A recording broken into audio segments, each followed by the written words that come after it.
Capsim Business Simulation, Team Andrew Brief, and Issues in a Business Context by Autumn Sawyer.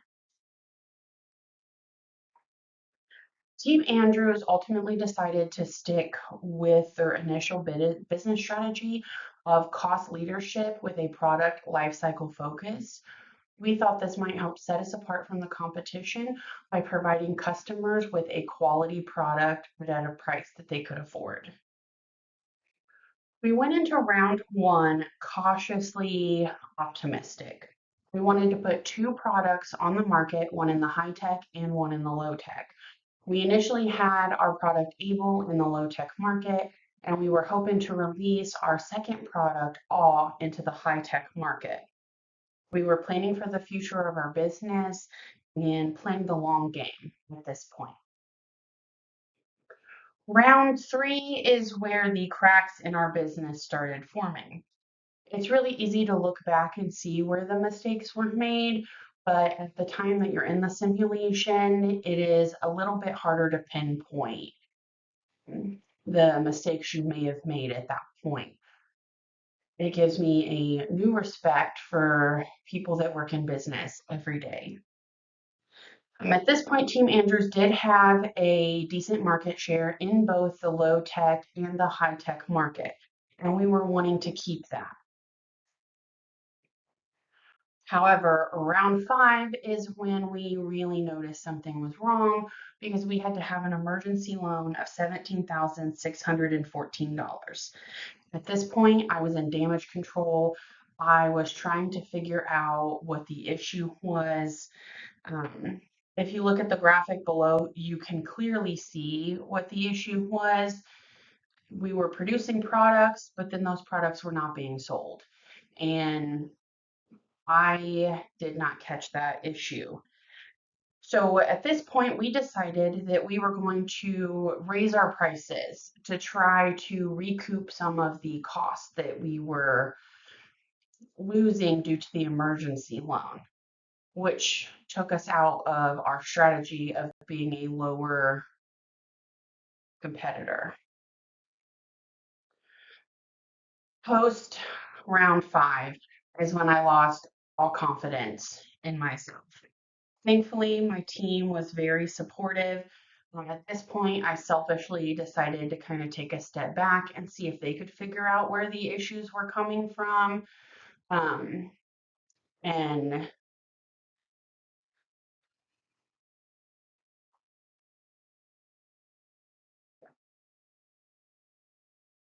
round six dawned with another emergency loan, this time in the amount of $41,894.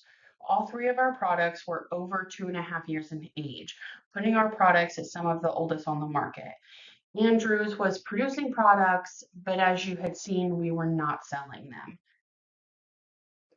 We initially, after we raised our costs, we decided that strategy was not working. So then we lowered the cost of all of our products, hoping that we would sell some of the inventory that we had stacked up. Round seven began with another emergency loan, this time the largest, at $53,402.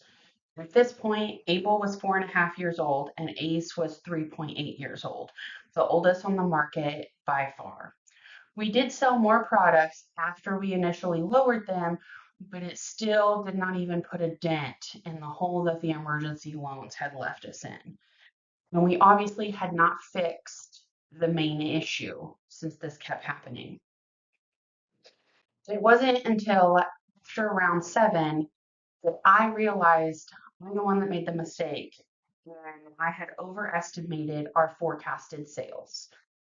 So I had said that we were going to sell more, which showed in the financial section that we should be making a profit, when in reality, we were not selling those products. So then we were needing the emergency loans. And if I honestly had just taken the time to go over the simulation reports, you can see like a brief from the round three slide, it would have immediately told me what the issue was. As it was overlooked numerous times.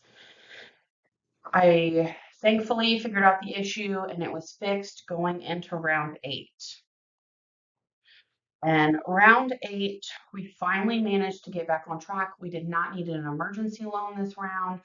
We still ended up with a negative profit, but I'm still counting that as a win because we worked as a team, we figured out the issue, we fixed it, and we were starting to dig ourselves out of the hole that we had dug. And in the simulation, thankfully, on a much more positive note. Now, Team Andrew's brief conclusion. This simulation was a great learning tool, I think, for all of us. I learned a lot about the importance of reading your business reports.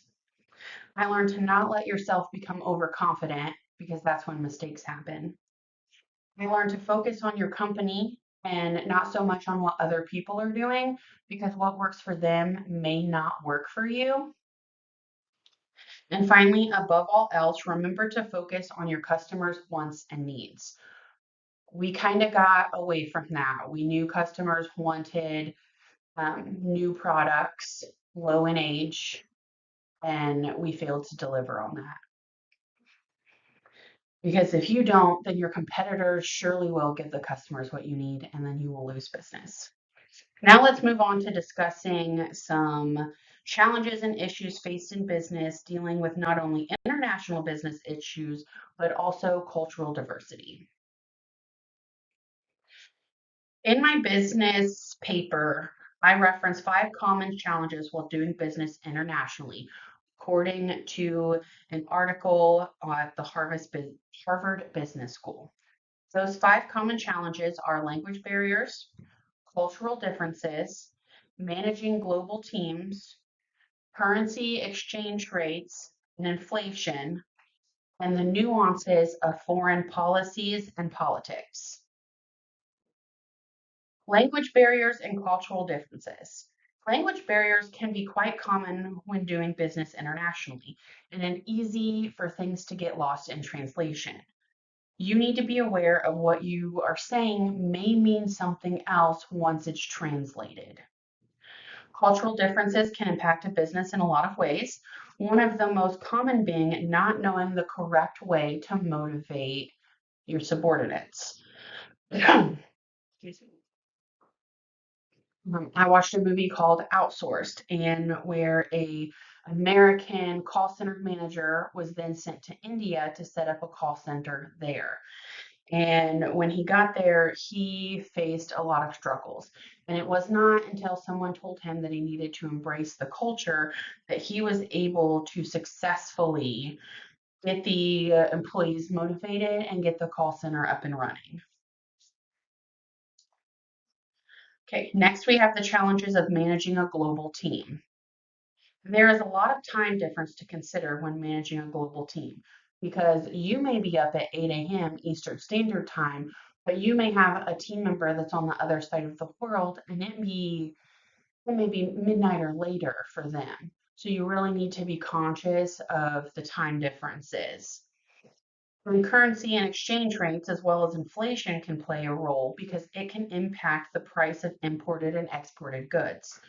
This could mean that when you're budgeting for project, for materials and things like that, if you do not take into factor the exchange rates and the inflation, you could end up being over budget or, under budget, depending on which way it falls. And finally, you need to take into account foreign politics. The United States operates with a president that gets elected every 4 years. If a new president decides to come in and change policies, such as current President Trump introducing the new tariffs to goods, then that can affect your business. And other countries are in similar situations depending on who is in charge and how that can affect how you conduct your business as well. Cultural diversity in a business environment can be both beneficial and challenging. Having different perspectives can help your business grow because you're going to see things from an outside perspective that you possibly would not have thought of. and it can help you make better business decisions with that insight. On the other side, there's a lot of very hurtful and harmful cultural stereotypes, and you need to be aware of that. You cannot assume that just because somebody is this ethnicity or from this culture that they're going to be good at a certain something. That can be very hurtful and cause a lot of animosity in the workplace.